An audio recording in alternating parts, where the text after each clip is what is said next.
25 years ago, I lost my son to SIDS.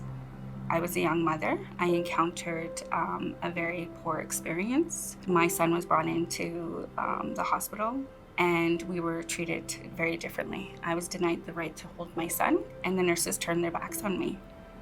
Initially, I was angry, but I always remember what my grandpa said, and I didn't want my son's memory to be in vain.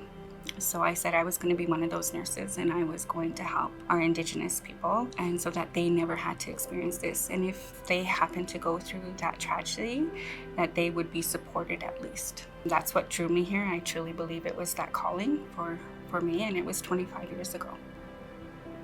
With the Indigenous Support Line, we are a part of Alberta Health Services, but we are Indigenous, and so when callers call in, that trust is there. We have that shared experience, and it truly is a safe place for our Indigenous callers. It actually started from a discussion I remember very clearly. We were in the Wisdom Council meeting, and one of the members from the North had an incident in the hospital, and they wanted to put forth a concern, and they just didn't feel heard.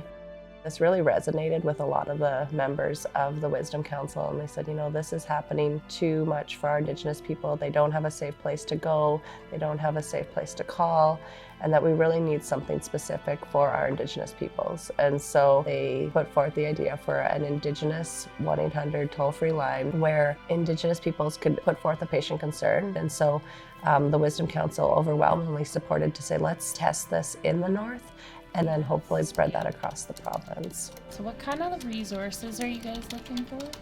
I want it to be like you're talking to your sibling or talking to your cousin or someone who truly cares about you, someone who you will be a part of and feel welcome with. Our workers are actually called listeners for that very reason, and so it is really just to be there to listen to the diversity of our Indigenous peoples so that we can try to do a better job of supporting where they're at and the needs that they have. You look at anyone that was raised by their grandparents or in our traditional ways, that's what we're taught. We're taught to listen, and then you're able to find that understanding of where a person's at, and then you can help them in a better way. I'm actually really excited about my team. Everybody comes from a different background, whether they grew up in the city or on reserve, whether they're connected to the tradition or they're getting connected. Just being able to have all of us together and being able to support each other. And I think that's the most important part about this team, is being able to support each other. I know it's a number that you call, but it feels like they're holding your hand along the way, walking with you. I think it just kind of demonstrates the power of community and how, when a community comes together, incredible things come out of that. The more we're doing this work, the more we realize how needed it is, especially with the diversity of our people, and being able to address those concerns that might be too complex for general care. Our Indigenous peoples often have what I call really heavy backpacks that are below the surface that you don't often see. And so, being able to have someone there to call to kind of help you unpack that backpack, I think is a really, really important component of the line that I'm really proud and honored that we also are able to provide that type of support. Every time I talk about the support line, it always comes to my heart and feel like, oh, that's my baby. That's something to be proud of. For me, the most rewarding thing is be able to talk with my community in our own way. We don't have to present in a way that's intimidating, professional, whatever. We are able to communicate from person to person. And I think that's the biggest thing, is being able to support them and let them know that we're there to help them.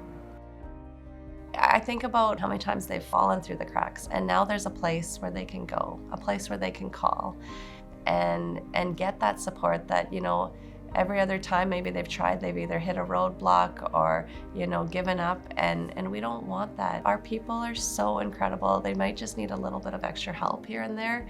And so I know that this line can offer that. There's no other line like the Indigenous Support Line, and I believe it's improving access to care. It's rebuilding that trust in the system as well. I get to see the changes that it's making in the healthcare system that other people don't see. and they may be small, but eventually people will see the change. I think about our people and that I was, gifted this honor to be able to provide, some leaderships and guidance to the development of the line. Everyone says it's my baby, but it's so much more than just a project. I think about how it's helping our people.